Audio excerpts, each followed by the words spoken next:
एक बार की बात है। एक जंगल में एक चूहा रहता था। एक दिन जब वो अपने बिल की तरफ लौट रहा था तो उसने एक गुफा में एक शेर को आराम करते हुए देखा। शेर को मंजे में सोते हुए देखकर चूहे के मन में शरारत सूझी। चूहा शेर की गुफा में जा घुसा और शेर के ऊपर चढ़ गया। वह शेर के ऊपर खूब उछल कूद करने लगा और उसके बाल खींचने लगा। चूहे की शरारतों से शेर की नींद खुल गई और उसने चूहे को अपने नुकीले पंजों में दबोच लिया। चूहे ने जब शेर के पंजे में खुद को पाया तो वो समझ चुका था कि शेर के गुस्से से अब उसे कोई नहीं बचा सकता और आज उसकी मौत तय है।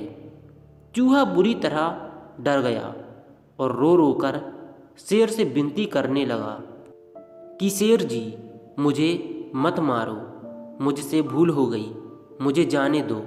अगर आज आप मुझे जाने देंगे तो मैं आपके इस उपकार के बदले भविष्य में जब भी आपको किसी मदद की ज़रूरत होगी मैं आपकी मदद करूँगा। चूहे की बातें सुनकर शेर को हंसी निकल गई। शेर ने कहा कि तुम तो खुद इतने छोटे हो, मेरी मदद क्या करोगे। चूहे की विनती सुनकर शेर को उस पर दया आ गई और उसने चूहे को छोड़ दिया। चूहे ने शेर को धन्यवाद बोला और वहाँ से चला गया।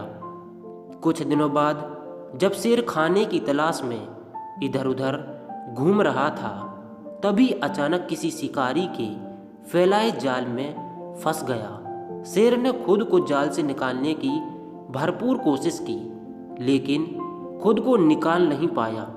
काफ़ी देर कोशिश करने के बाद शेर ने मदद के लिए दहाड़ लगानी शुरू की। उसी वक्त वो चूहा उधर से गुजर रहा था कि उसने शेर की दहाड़ने की आवाज़ सुनी। वो भागकर शेर के पास गया और शेर को जाल में फंसा देखकर चौंक गया। उसने बिना देर करते हुए अपने नुकीले दांतों से जाल को काटना शुरू किया और कुछ ही देर में उसने पूरे जाल को काटकर शेर को आज़ाद कर दिया। चूहे की इस मदद से शेर की आंखें भर गईं और नम आंखों से शेर ने चूहे को धन्यवाद दिया और दोनों वहाँ से चले गए। फिर शेर और चूहा अच्छे दोस्त बन गए। दोस्तों, इस कहानी से हमें यह सीख मिलती है कि हमें सिर्फ शरीर के आधार पर किसी इंसान को छोटा या बड़ा नहीं समझना चाहिए। साथ ही हमें दूसरों की मदद करनी चाहिए क्योंकि जब हम दूसरों की मदद करेंगे तभी कोई हमारी मदद के लिए आगे आएगा।